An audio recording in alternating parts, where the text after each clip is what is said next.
په امریکا کې افغان کډوالو ته ولې او څنګه ستونزې جوړې شوې؟ سلام ستړي مشئ، وخت مو بخیر. پوره جزئیات یې هم دلته راسره وګورئ. په امریکا کې د یو شمېر افغان کډوالو اسناد بیا ارزول کیږي. د امریکا متحده ایالاتونو په پلازمینه واشنګټن ډي سي کې د امریکا د ملي ګارد پر دوو سرتیرو تر برید وروسته پریکړه وشوه چې د یو شمېر افغان کډوالو د کډوالۍ د اسنادو بیا ارزونه وشي. دا امر په داسې وخت کې شوی چې د چهارشنبې د برید له امله یوه سرتیري له اخیستو ټپونو مړه شوه.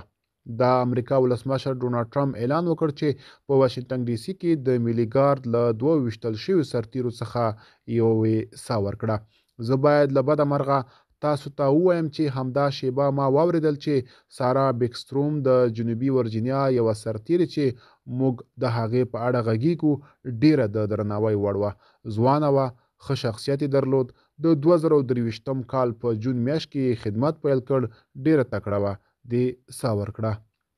د چهارشنبې په ورځ سپینې ماڼۍ ته نږدې د امریکا د ملي ګارد پر دوو سرتیرو انډریو وولف او سارا بیکستروم ډزې وشوې. د دې ډزو په تور یو افغان رحمان الله لکنډوال نیول شوی چې د پولیسو لخوا تر ټپي کېدو وروسته توقیف شو. ولسمشر ټرمپ د پنجشنبې په ورځ ناوخته د سارا بیکستروم د مړینې خبر ورکړ او څرګنده یې کړه چې د انډریو وولف صحت هم ښه نه دی.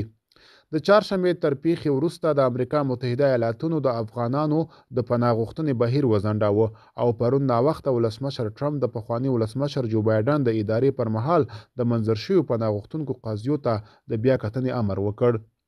د ټرمپ ادارې ویلي دي چې دوی به د نسلونو هیوادونو د اتباع او ګرین ګارډونو بیا وڅېړي. د امریکا تابعیت او مهاجرت خدمات د ادارې مشر جیوز اډولو پرون په یوه بیان کې وویل چې ولسمشر دې ته د امر کړی چې د اندېښنې وړ هیوادونه د خلکو ګرین ګارډونه بیا وارزوي.